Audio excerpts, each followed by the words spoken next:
Roman Empire and the American Empire, and what the signs of collapse look like economically, socially, and culturally. So, fall of Rome. We saw the debasing of the currency, which means that coins have no intrinsic value because they aren't tied to a precious metal. Precious metals have a finite supply, which means you can't create any more of it, which gives it its value. In America, we left the gold standard in 1971. In Rome, in the time of Emperor Augustus in 14 CE, the Roman gold and silver supply was 1.7 billion. By 800 CE, its supply was 165,000. So there was a drastic decrease in the supply of gold and silver that the Roman military had. Claudius II Gothicus, who was emperor from 268 to 270, saw that the silver denarii were only made of 0.02% silver. So just like the US dollar, the Roman currency was debased, which made it worthless.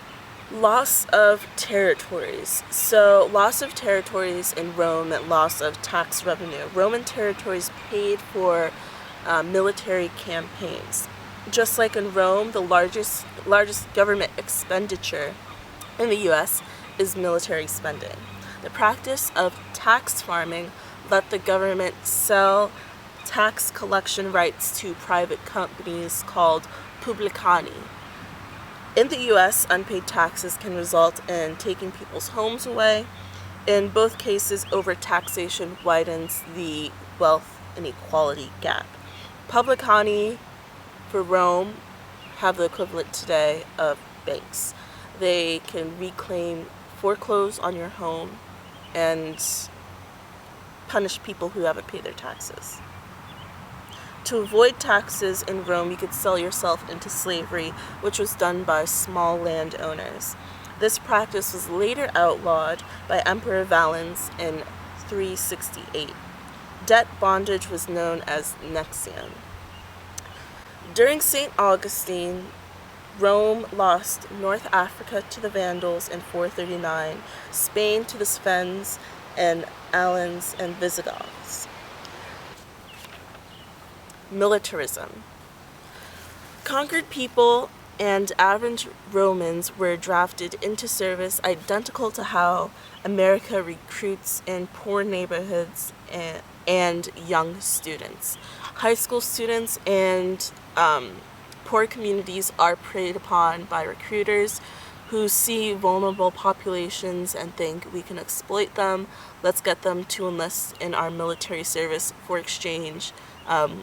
We will pay for your college. To avoid a lifetime of student debt, college and university students can join the Reserve Officers Training Corps and be trained to be commissioned officers in the United States Armed Forces. Again, America loves to prey on vulnerable people.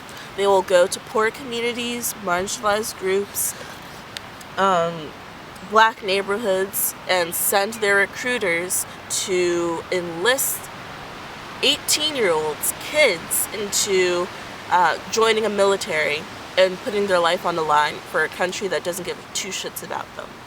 In the late Republic, conquered people made up numeri, or units who were recruited from Spain, Gaul, Thrace, Anatolia, and Syria. This practice was from 107 to 30 BC.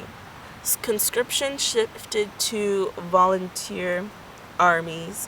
In the Imperial Roman Army, a professional army replaced conscripts under Augustus from 30 BC to 284 AD.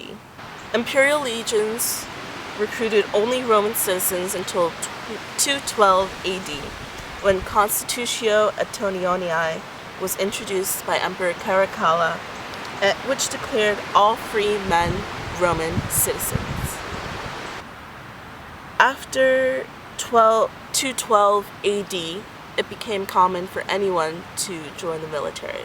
They discovered that they needed a larger military, and to do that, just make everyone citizens, and then everyone can join, and you could have a larger military to defend your borders and secure new territories. In America, non-citizens can become naturalized through military service.